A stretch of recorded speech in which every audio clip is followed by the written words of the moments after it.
Hi, today I'm on a Philippine Airlines flight from London Heathrow to Manila.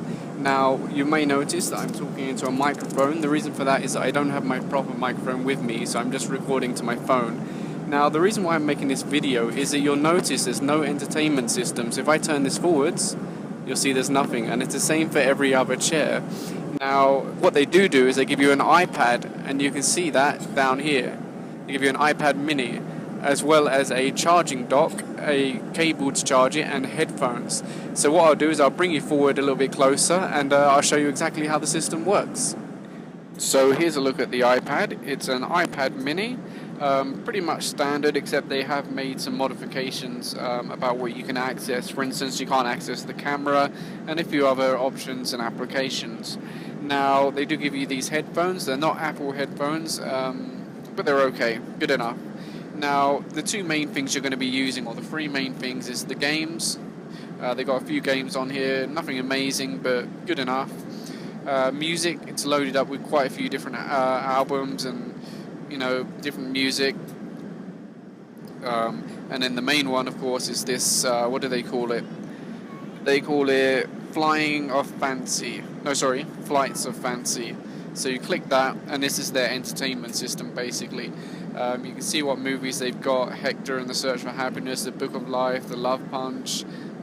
There's nothing amazing on here. I would say that Cathay Pacific and Emirates have a much better system, and they certainly have a lot more. I mean, look, there's not that many movies on here, and the TV, well, there's practically nothing. So that's not great in that respect. One thing that's interesting is if you try and play a movie without the headphones plugged in, content restricted, headphones must be plugged in to play this content. So you think, oh, that's excellent, that's to stop people, blaring out a movie and annoying other people on the flight. But if you go into music, you can happily blast out a song and you don't need the headphones plugged in. So not sure if that's meant to be like that. So let's plug in the headphones. Now I'll only be able to show you a couple of seconds of whatever content is on here, because obviously there are copyrights to consider. So I'll just try and plug this in. I'm trying to do this one-handed, so it's a little bit difficult. Okay, so the headphone's now plugged in. Let's have a look. What movie should we? The Maze Runner. So it gives you a little description about it, and you click play. And you can forward through. There's no restrictions on having to watch adverts or anything like that, which some airline systems do have. Of course, you've got your usual brightness control and volume control, so nothing new there. It does have Bluetooth, so I don't know if maybe you could sync it with your own headset or something like that, perhaps. Now, originally, when I got on the aeroplane, I said to one of the staff, is there not an entertainment system? And I was quite surprised. A 13-hour flight, no entertainment system. But it turns out that the iPad is basically what they give you. And they had a whole row of hundreds of these, which was quite interesting to see. Now, I was expecting there to be a central media system and maybe some Wi-Fi streaming from that central system. But I guess in actual fact that wouldn't be too practical. So they've actually just loaded up a bunch of stuff onto the iPad. Which is good and bad. I mean, it's good because obviously you don't have any lag and there's no issue, but it's really quite limited about the content that you've got.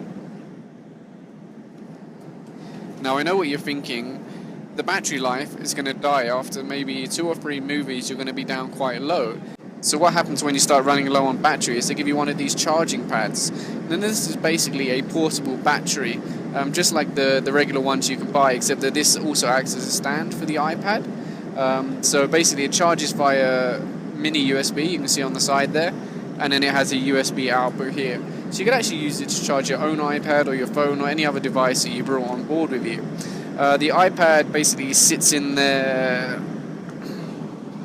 well, with the case on you have to put it upside down, like this.